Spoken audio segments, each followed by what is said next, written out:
sou Luiz Gustavo Klein e esse é o Sala Política. Hoje nós recebemos aqui Walter Amado, natural de Penápolis, vereador por Americana em seu segundo mandato, engenheiro eletricista e comerciante, casado há 22 anos, tem 2 filhos, estudou em escolas estaduais, tem formação como mecânico geral pelo Senai de Americana, técnico em eletrônica e engenheiro eletricista pela Unisal e também pela Unisal pós-graduado em marketing. Tudo bem, Walter? Olá, Gustavo. Prazer estar aqui com vocês. Prazer é todo nosso te receber. E nós temos uma pergunta-chave, sempre que é a primeira vez que nós conversamos com alguém, que é o que trouxe a pessoa à política. O que fez você brilhar os olhos para a política? Para as pessoas que não estão na política, a política é algo desgastante, é cansativo, você tem que ter uma doação pessoal de tempo, enfim. Muito. É muito grande, as pessoas acham que é fácil, mas não é. Quem conhece os bastidores. E o que te trouxe para esse desafio? Gustavo, primeiro, eu sempre pensei que quando a gente fala de política, isso envolve a população do nosso país como um todo. As pessoas que não gostam de falar sobre política, de se envolver com política, elas serão eternamente dominadas e administradas por aqueles que gostam de política. E eu, num convite até informal no início, em 2016, de um partido, porque você sabe que todos os partidos políticos buscam pessoas para agregarem no coeficiente. Mas eles sempre têm aquele grupinho, que eu chamo o Clube do Bolinha, eles sempre têm aquele grupinho que eles querem que sejam eleitos. Para sempre estar as mesmas pessoas, as mesmas negociações políticas dentro do legislativo com o executivo. E eu fui convidado e eu acabei sendo a zebra era na época o PRB de Americana, que é o número 10, que hoje é o Republicanos. Mas eu fui a zebra. Até eu me lembro, quando nós começamos a acompanhar a apuração dos votos da eleição, até teve um jornalista de uma rádio, ele falou assim, nossa, quem que é Walter da Imatel? Eu até usava o nome da minha loja, porque eu era conhecido aqui na região do Parque das Nações, Morada do Sol, com a minha loja Imatel. Sempre fiz um trabalho sério, honesto, como comerciante, e aquilo propagou. E com um investimento muito pequenininho, se eu não me engano, gastei em torno de R$ 1.200, R$ 1.500 para a campanha e estou aqui até hoje. Eu gosto muito de política, porque a política é a arte de convencer as pessoas com as palavras, com a história, com uma conversa boa, real, natural e verdadeira. Isso eu sempre levo comigo, de sempre levar a informação verdadeira para o eleitor, para que ele saiba realmente escolher quem realmente os representa. Você sempre foi tido como um grande fiscal do Executivo de Americana, você sempre manteve uma postura de ser o fiscalizador. Como que você resume o seu primeiro mandato? Exatamente, Gustavo. Eu acho assim, a gente não pode ser mais um na classe política. Então eu busquei a diferença, e a diferença foi ser o fiscalizador. A gente percebe que a maior parte dos políticos, eu não vou generalizar, porque existem, como em toda a classe, existem políticos bons, existem políticos ruins, existem engenheiros bons, engenheiros ruins, mas a gente percebe que uma grande maioria, ele busca apenas o voto. E o voto sempre está ligado à prestação de serviço. E a prestação de serviço vem do executivo, porque o legislativo ele tem que fiscalizar e legislar. E quem é o executor de obras, de serviço, é o executivo, como o próprio nome diz, executivo, ligado à prefeitura. Então, eu nunca quis fazer acordos políticos com o executivo, como a própria Constituição também diz, que os poderes têm que ser independentes, mas trabalhar em harmonia. A harmonia, o que vem? Trabalhar em prol da comunidade, em prol da população. E eu nunca fui de fazer acordo. Por quê? Quando você tem acordos políticos do legislativo com o executivo, você quebra, praticamente zera a possibilidade da fiscalização. E essa é a maior prerrogativa do legislativo, fiscalizar. Eu até falo muito isso. Se todo vereador fosse realmente fiscalizador, nós teríamos a melhor educação, a melhor saúde, a melhor segurança, porque pelo menos o município de Americana tem dinheiro, nós temos uma receita que chega perto de 1 bilhão já. Nós tivemos no passado um executivo que ele foi relapso, ele bagunçou todo o município. E quando eu também sempre falo que quando nós temos um executivo tanto corrupto como ineficiente, nós temos também uma Câmara corrupta e ineficiente. Por quê? Porque tudo que o Executivo vai fazer tem que passar pela aprovação da Câmara. E se há essa conivência, esse conluio, vamos colocar assim, como o próprio Ministério Público outro dia colocou eu num pacote de um processo, você lembra disso, né, que aconteceu na Câmara? E ele nem percebeu que eu tinha votado contra o projeto, colocou eu no meio de um baita de um processo aí. Nós tivemos que pagar advogado, mas graças a Deus o próprio Ministério Público retirou a ação, porque era fora de cabimento. Mas esse conluio que existe, a gente não vai dizer que não. A gente sabe, eu não vou falar que é o caso de Americana, mas a gente acompanha em outras cidades que vereador toma conta de regional, toma conta de secretaria, toma conta de um monte de coisa, e isso sim é um conluio. E aí coloca-se cabos eleitorais para ficar fazendo campanha durante os 4 anos de mandato, já garantindo uma possível reeleição. E aí é que acaba com todo o trabalho público do nosso país, porque nós temos pessoas políticas trabalhando no serviço público e poucas pessoas técnicas trabalhando no serviço público. Isso engessa o serviço, torna o serviço ineficiente e por isso aí até que a população hoje está um pouco desacreditada na política. Mas lembrando que a população tem a sua parcela de culpa. Agora nós teremos dia 2 uma eleição que é a oportunidade de você, eleitor, a colocar pessoas comprometidas lá para te representar. Agora é a sua hora. Você, eleitora, que tem o poder da caneta e o poder da decisão. O Brasil não merece mais, né, Gustavo? Palhacinho, atorzinho, cantorzinho aí para representá-los. E até mesmo youtubers. Eu vejo hoje, eu até acompanho aí a história de um senhorzinho de uma cidade mais para o interior do estado de São Paulo, em que o neto começou a filmá-lo. E é engraçado, é bacana a gente ver uma honestidade naquele senhorzinho, mas a gente já vê o neto se aproveitando e saindo candidato a deputado estadual, já se aproveitando com o número de curtidas, com o número de visualizações. Isso não significa, o Brasil já até mostrou, que vários youtubers aí que estão aí eleitos e que não produziram nada, não defenderam nada, não deram dignidade para você, o povo brasileiro, povo paulista, povo americanense. Temos que tomar cuidado com isso. Iludir-se com propagandas, com matérias vendidas, né? Porque a gente sabe também que muitos canais de comunicação aí são vendedores de matéria. E quando você tem dinheiro para poder investir em publicidade, você ganha evidência. E nem sempre essa publicidade, essa evidência é o melhor para o nosso país. E você falou muito bem, né? Até recentemente eu vi que é candidato aquele rapaz do Caneta Azul. Nossa, você já imaginou? Qual que é a pauta dessas pessoas, né? A gente eu não estou aqui desmerecendo a pessoa. Sim. Pode ser até que a pessoa tenha boas intenções.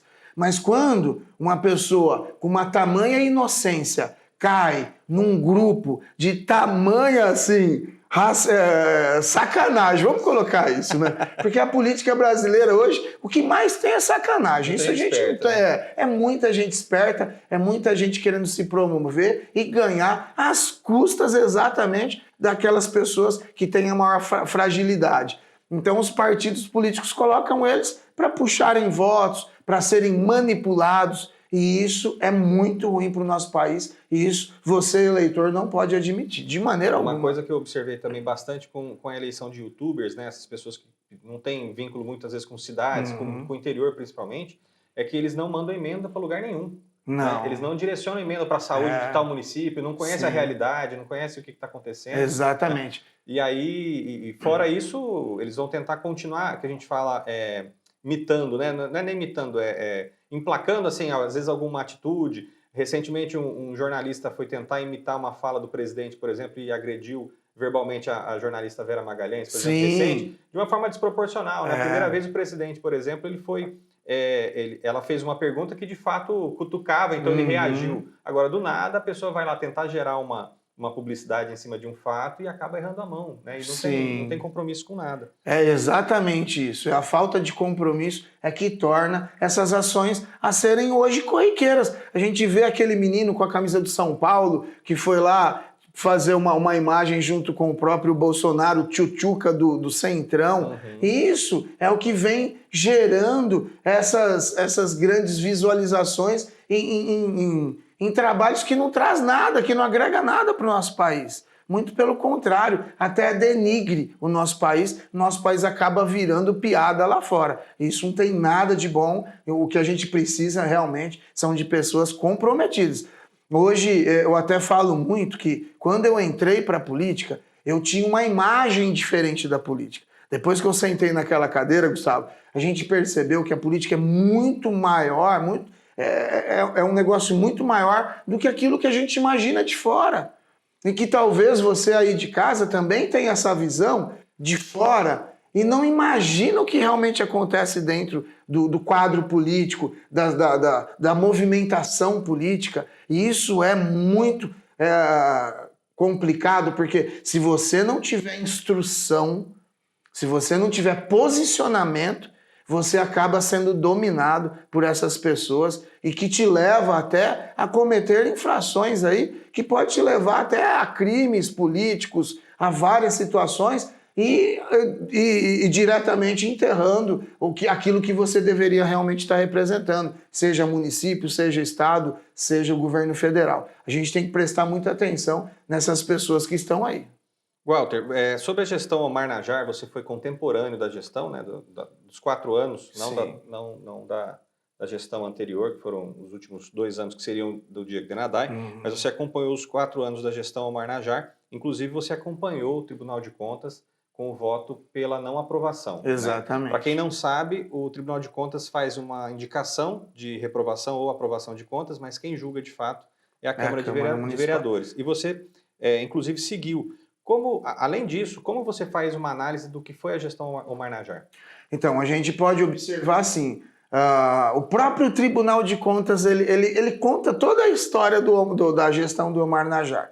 O Omar Najjar realmente pegou uma gestão muito ruim pela situação que a anterior deixou, até falo isso, que a gestão anterior ao Omar fez o que fez com a conivência da Câmara Municipal. Porque a Câmara Municipal muitas vezes dava cheque em branco pro gestor da época, que eu não vou falar o nome, porque todo mundo já sabe, também não vem ao caso, dava cheques em branco para o gestor, e o gestor fez o que fez, endividou a cidade, deixou a lei da responsabilidade fiscal totalmente inadmissível, como a folha de pagamento chegava a 73% da receita do município. Já pensou, Gustavo? O que sobrava para investimentos? Aí você até via alguns investimentos, mas isso e já ia para a dívida consolidada do município, e que era uma bola de neve. Então a dívida passou de 1 bilhão naquela época.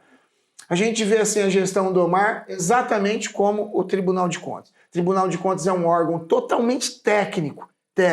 E eu, como engenheiro, eu também faço um trabalho muito técnico dentro da Câmara Municipal, eu não poderia ser diferente do parecer de um Tribunal de Contas. Então, o primeiro ano da gestão do Omar, o Tribunal de Contas relevou todos os problemas, o pagamento de precatórios fora da ordem cronológica, um monte de situação, porque realmente o Omar pegou numa situação muito precária a administração pública da cidade americana. Mas aí o Tribunal de Contas, ele deu aquele ano lá pro gestor e falou, daqui para frente a gente tem que ser mais técnico, a gente sabe que aconteceu isso. E aí as outras contas daí para frente foram reprovadas. Por quê? Porque o Omar teve a oportunidade de recuperar, talvez, deu ou não deu, mas ele também sabia, quando ele foi candidato a prefeito, como todos os outros candidatos, da situação que o município se encontrava. Então ele sabia do risco, ele sabia de tudo, mas depois de 2015, houveram alguns problemas. Nós tivemos uma denúncia, por exemplo, de 8 milhões do Fundo da Saúde Pública de Americana, que foi usado para pagar contas do município. E nós sabemos também que naquele momento a gente tinha um problema muito grande com falta de pagamento de médicos. A gente sabia que tinham postinhos médicos que poderiam ser fechados. E naquele momento, tirar 8 milhões da saúde pública para pagar contas da prefeitura era inadmissível, porque as contas da prefeitura nós conseguimos adiar, nós conseguimos resolver o problema. Agora, vidas, quando a gente fala em saúde pública, nós estamos falando de vidas. E a gente não pode admitir que a vida não foi prioridade naquele momento. As contas foram a prioridade dele naquele momento e não a vida do americanense. Então, ele pode até ficar chateado com o que eu estou falando, mas isso é o que eu penso. Isso é o que eu penso. Nós tivemos um problema muito grande também com o transporte público. Foram 5 ou 6 contratos emergenciais com a Sansetur e que também não prestavam um bom serviço na cidade americana e que acabou ganhando uma licitação de mais de $500 milhão de 15 anos aí e que continua prestando um péssimo serviço para a cidade americana. O edital foi publicado na época do Omar Najar, porém a licitação foi findada já na administração do Chico. Nós tivemos um problema muito grande também com o aterro sanitário. Eu brigo muito sobre isso, falo muito sobre isso, inclusive fiz a denúncia no Ministério Público, porque nós tínhamos uma empresa privada que recebia o lixo de Americana, no único lugar onde a Americana poderia crescer, que é no pós-represa, e essa empresa, em 2019, ela teve a possibilidade de iniciar, começar a receber o lixo das cidades vizinhas. Americana é uma das menores cidades em território aqui da região metropolitana de Campinas e é um crime hoje para o nosso município. Nós não temos aonde ter um desenvolvimento industrial, comercial e é só naquela região. E você permitir que ali um aterro sanitário privado receba o lixo das cidades vizinhas é um crime, é estacionar o nosso crescimento. Porque quem é que vai querer ter uma indústria ou um condomínio ou trazer o turismo para a represa do Salto Grande ao lado de um aterro sanitário? E aterro sanitário nada mais é do que enterrar o lixo. Hoje nós precisamos buscar novas tecnologias. Nós precisamos fomentar a coleta seletiva do lixo na nossa cidade. Nós temos uma única cooperativa que faz esse trabalho de reciclagem aqui no nosso município, que é a Cooperlírios. A Americana comportaria até 10 cooperativas. Hoje nós estamos dentro da média do nacional do Brasil, que é muito alta. O brasileiro produz 1 quilo de lixo por dia. Isso é inadmissível. Lixo é dinheiro. A Europa recupera 85% do lixo, recicla 85% do lixo. O Brasil não chega a 3%. Já pensou o quanto de dinheiro que se perde? Então, se a gente fizer um trabalho de cooperativa aqui no município, e que nunca foi fomentado na administração dele. Então, nós temos aí algumas coisas que nós temos que agradecer. Ele estabilizou a conta? Ele estabilizou. Mas pagar a conta do que vinha lá de trás, ele não pagou, ele negociou. Então, hoje nós continuamos aí com uma dívida consolidada de perto de 855 milhões, mais ou menos, chega perto da receita de um ano do município.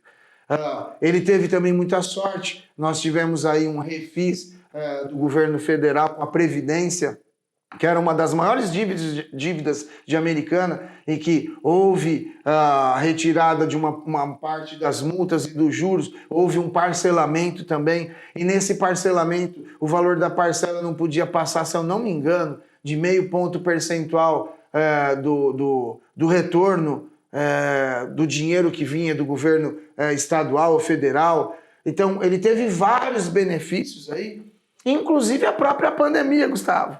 A pandemia, infelizmente, eu tenho que falar isso porque a quantidade de gente que morreu, todo o transtorno que trouxe para o nosso país inteiro, são vidas também. Mas a pandemia trouxe benefício financeiro para os municípios. Por quê? Foram escolas fechadas, postos médicos fechados, cirurgias eletivas paralisadas. Então o município, ele diminuiu demais a despesa e ele conseguiu aumentar a receita. Como é que ele conseguiu aumentar a receita? A receita dos municípios é baseada no valor de mercado. E com a pandemia, tudo subiu. Então, se tudo subiu, o valor do imposto também subiu. Porque o valor de mercado ele teve um aumento e isso, consequentemente, o valor dos impostos também teve um aumento. Então, a Americana, ele até inclusive se gabou muito de que entregou o município com um superávit perto de 90 milhões, eu não lembro agora que é tanto número na nossa cabeça, mas é muito fácil hoje você ter superávit. Você para o serviço, você consegue um superávit. Diminui as despesas, mantém pelo menos a receita, a Americana teve um aumento de receita, Mas se você manter a receita e diminuir a despesa, é lógico que você tem. E uma outra briga muito grande que eu tive com ele, logo no início do nosso trabalho, em 2017, foi com a conversa da privatização do DAI. Se ele tivesse privatizado o DAI, ele não teria conseguido manter o pagamento em dia, por exemplo, dos funcionários públicos. Porque ele usou o DAI todo final de ano para captar recurso financeiro para fazer o pagamento tanto de férias, de 13º, o pagamento também do início do ano. E isso também agregou no sucesso que ele prega até hoje da administração dele. Ele teve pontos positivos, eu não tiro o mérito dele, mas ele também teve pontos negativos. Até eu estava falando do aterro sanitário e o que eu levei até o Tribunal de Contas, que provavelmente vai ser citado nas contas dele de 2019 ou 2020. O aterro sanitário privado de Americana recebia o nosso lixo quando iniciou os trabalhos aqui em contrato emergencial, perto de R$ 47, R$ 49 a tonelada. Aí depois que a Câmara aprovou, que era o sonho do aterro sanitário, do aterro poder receber o lixo das cidades vizinhas, no outro mês, já seguinte, eles já falaram assim, ó, nós não vamos renovar mais o contrato, porque nós não temos mais interesse de receber o lixo de Americana a R$ 47, R$ 49. Aí o que aconteceu? Abriu-se uma nova licitação. No edital, eles falavam que o aterro sanitário não poderia ter mais que 22,5 quilômetros do paço municipal. Se tivesse, ia ter que fazer o transbordo desse lixo, quer dizer, ia dobrar o valor do serviço prestado pelo aterro, que seria um serviço a mais. Quer dizer, ele só permitia que 2 aterros participassem da licitação, que era o aterro de Americana e o aterro da Extra, que estava impedido juridicamente de participar do processo licitatório. O que aconteceu? O aterro de Americana ganhou de novo a R$ 105, se eu não me engano. Então, da noite para o dia, no finalzinho da administração do Omar Najar, passou de 47 ou 49, porque tinha uma correção da inflação, passou para 100, 105 reais da noite para o dia. Até fiz um vídeo na época, falei, Omar, fechou com chave de ouro sua administração. Você mais que dobrou o valor hoje da disposição do nosso lixo dentro do nosso município e ainda conseguiu que a Câmara, que a gente sempre fala isso, até falamos isso, existe aqueles acordos políticos, existe a base aliada da administração pública e foram lá e aprovaram para a Americana receber o lixo regional. Até continuamos nessa luta, nessa briga, para não deixar a Americana se transformar num aterro como a da Estre, lá de Paulínia, que hoje recebe em torno de 7.500 toneladas dia de lixo, recebe lixo de mais de 30 cidades da nossa região, e que também já está chegando no seu limite, na sua saturação. E aí o que pode acontecer? A Americana pode começar a receber tudo aquilo que a Estre recebe hoje aqui na nossa cidade, transformando ali a região do Zanaga, a região ali da Ivo Macris, num trecho de centenas de caminhões de lixo, até podendo derrubar chorume, como já aconteceu em Sumaré, trazendo transtorno e vários problemas ali, até ambientais, para aquela região. Então, o Omar teve o seu mérito em algumas questões, mas também teve o meu posicionamento contrário em outras, como transporte, aterro sanitário, departamento de água e esgoto, e que parece pouco, mas é bastante. Tem a Zona Azul também, acho que foi verdade, esquecemos de falar. A Zona Azul. A Zona Azul foi um projeto aprovado pela Câmara de Vereadores, se eu não me engano, em 2015, 2016. O Tribunal de Contas ficou travando o processo licitatório por um tempo. Aí, de repente, quando a gente viu, já estava lá, Estapar sendo homologada para a Americana num edital ridículo. Num edital ridículo que foi feito também na gestão do Omar Najar. Num edital onde cobrava motos, onde o idoso tinha que ter vagas específicas, onde o Omar cobrava 1,5 milhão para a empresa, na verdade chama para assinar o contrato. Onerosa, né? Bom, para assinar o contrato a empresa tinha que, além de montar toda a estrutura, ainda tinha que dar 1,5 milhão para o município. Fora outros problemas também, como deficiente. E aí tudo isso agregou no valor de R$ 2,50. Ele expandiu demais também a área para valorizar a empresa de vir para a Americana. Expandindo, teve que contratar aquele carrinho com aquelas câmeras que hoje praticamente não dá direito do usuário da área azul de saber se realmente foi notificado ou não, porque ele só vai saber a hora que chega a multa. Em Santa Bárbara, nas outras cidades, que é administrado pela mesma empresa. Eles colocam lá uma notificação, dá tempo do usuário de ir até a empresa, ou mesmo por Pix ou pelo WhatsApp, de resolver o problema, não perder os 5 pontos na carteira e pagar aí uma multa ainda de quase R$200, R$195. Então, foram vários problemas que aconteceram aqui na cidade americana e que também é uma culpa da administração do Omar Najjar, e que eu não posso negar. Então, muitas vezes as pessoas falavam assim, Walter, você era oposição. Não é que eu era oposição, eu estava ali defendendo aquilo que eu acreditava que realmente era melhor para a cidade americana e não tão somente para a administração pública, que na época do Omar Najjar. E isso acontece também com a própria administração, já emendando com a administração de Chico Sardelli. Eu já votei vários projetos do Executivo favoravelmente, mas também já votei outros projetos que eu discordo completamente, como, por exemplo, de tirar da Câmara Municipal o poder de decidir o valor do subsídio do transporte público. O prefeito, o Chico Sardelli, mandou um projeto para a Câmara pedindo autonomia total para ele decidir o valor do subsídio.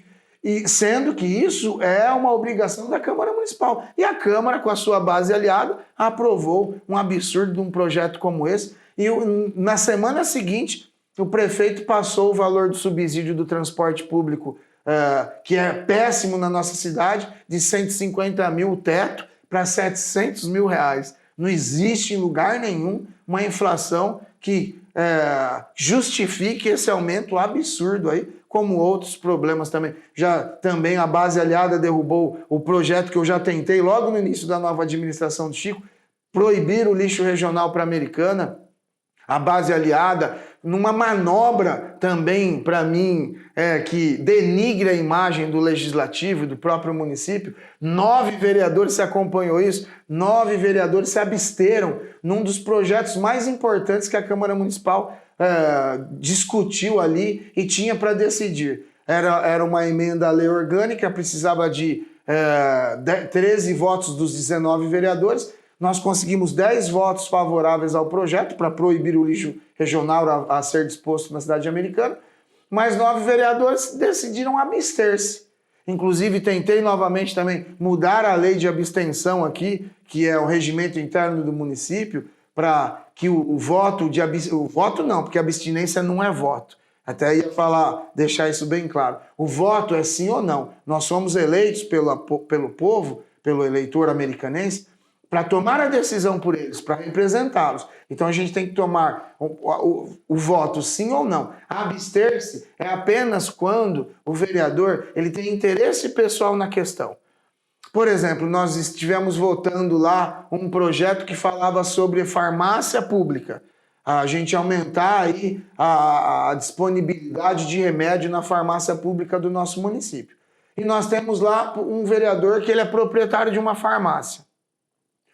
A gente pode imaginar, assim, que se a gente diminui a oferta do remédio na farmácia pública, teoricamente, existirá uma procura maior nas farmácias particulares. Então, existe talvez um interesse pessoal desse vereador nessa matéria. Então, ele pode se abster e justificar, eu como sou proprietário de uma farmácia, eu me abstenho para mim não participar dessa discussão, para não falar, para não dar a impressão de que eu legislo em causa própria. Aí é uma maneira de você usar o voto de abstenção. Fora isso, o vereador tem que votar sim ou não. Isso é muito importante, você, eleitor, acompanhar isso que vem acontecendo, tanto na Câmara Municipal de Americana, quanto na Alesp em São Paulo, tanto no Congresso Nacional, para saber aquela pessoa que você elegeu, que você confiou nele, se ele realmente está te representando. Então, as pessoas precisam começar a participar mais de política. Até numa campanha de sola de sapato,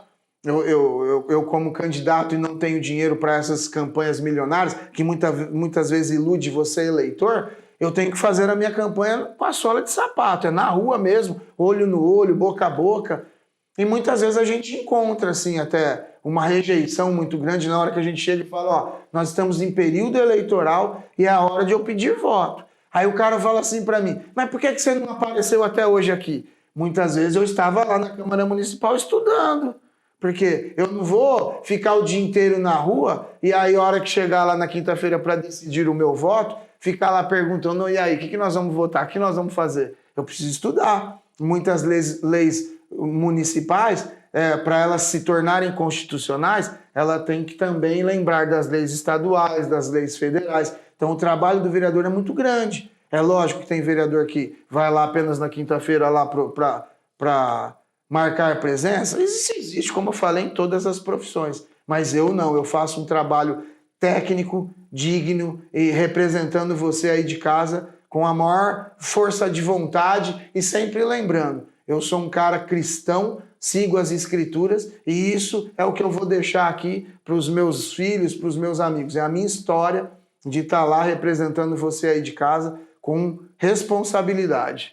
Walter, eu queria te agradecer pelo bate-papo. Eu falo bastante, né? Não, mas perfeito, perfeito. Eu queria que você, nas suas considerações finais, também já deixasse a sua mensagem de quem será o Walter se eleito deputado federal que você é candidato nessa eleição. Então, quem é o Walter, o que a população pode esperar de você? E aí já deixe seu recado final para o nosso telespectador. Sim. Então, como o próprio Gustavo já no comecinho falou um pouquinho da minha vida, eu sou uma pessoa muito técnica, estudo bastante, acompanho bastante todo o cenário político como um todo, todos os grupos políticos. Falo de boca cheia, não faço parte de grupos políticos, não faço parte dos vícios políticos que vem sendo o câncer do nosso país. Então, eu estou aqui para a nova política, eu estou aqui para fazer a diferença. Não quero ser mais um, eu quero ser o seu candidato, eu quero ser o seu representante, tanto aqui na cidade americana como eu faço o meu trabalho, mas eu quero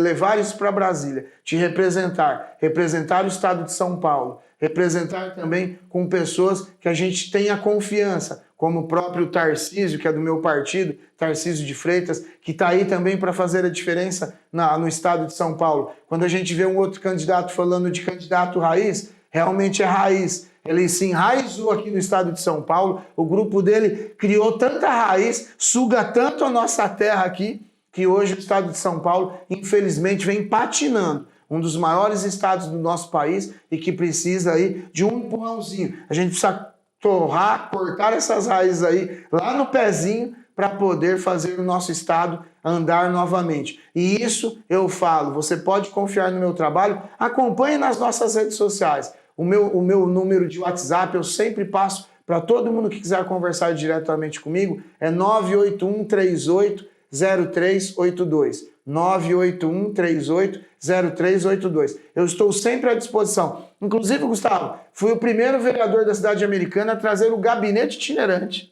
Eu vendi ele agora por conta de um processo de... o meu pai faleceu, a minha mãe faleceu, um processo de inventário, mas agora, se Deus quiser, como deputado federal, trarei também um gabinete itinerante para percorrer o estado de São Paulo inteirinho. Lembrando que eu estou candidato a deputado federal, mas representando o estado de São Paulo. Então, os votos para um deputado federal é muito parecido com o de deputado estadual, representando e captando voto aqui no estado de São Paulo. Um grande abraço aí a todos, fiquem com Deus, estou sempre à disposição. Obrigado mais uma vez, Walter, por ter aceito o nosso convite. E obrigado a você que nos assiste. Obrigado aqui ao Thiago Zanetti, que fez a técnica para a gente hoje. Eu sou o Luiz Gustavo Klein, esse é o Sala Política. Você assiste aqui, na TV Todo Dia, canal 14, uma parceria com o portal O Carioba. Até amanhã.